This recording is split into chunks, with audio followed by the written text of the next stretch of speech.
చాలామంది ఇంకో ప్రాబ్లమ్ ఏంటంటే ఇన్ఫెక్షన్ ఉంటే కూడా ఊరికే ఇంట్లో కూర్చొని వేడి చేసింది అనుకోకుండా దాన్ని మరీ ప్రమాదకరమైన స్థితికి వెళ్ళకుండా ముందు డాక్టర్ దగ్గరికి వెళ్ళడం, టెస్ట్ చేయించుకోవడం అనేది చాలా చాలా ఇంపార్టెంట్.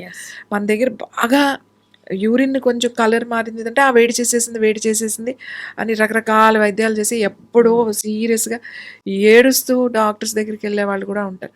తర్వాత హై యాంటీబయాటిక్ వాడాల్సి వస్తుంది. అదే మనం ముందే వెళ్తే యాంటీబయాటిక్ వాడకుండానే దానికి సింపుల్గా ఇన్ఫెక్షన్ ఎంత ఉంది అనేది మనం తెలుసుకుని దానికి వెళ్ళొచ్చు. ఎస్, చక్కటి ఇన్ఫర్మేషన్ మ్యామ్.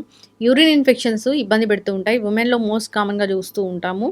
అయితే యూరిన్ ఇన్ఫెక్షన్ రాకుండానే జాగ్రత్తలు తీసుకోవాలి. యూరిన్ హోల్డ్ చేసుకోవడం అనేది one of the major reason for this urine UTI అంటారు.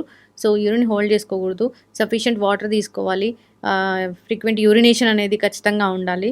సో ఆఫీస్ లో ఎలా హైజీన్ ఉన్నా లేకపోయినా ముందు యూరిన్ వెళ్ళడం అనేది, వాళ్ళు వాష్రూమ్స్ యూజ్ చేసుకోవడం అనేది అలవాటు చేసుకోవాలి.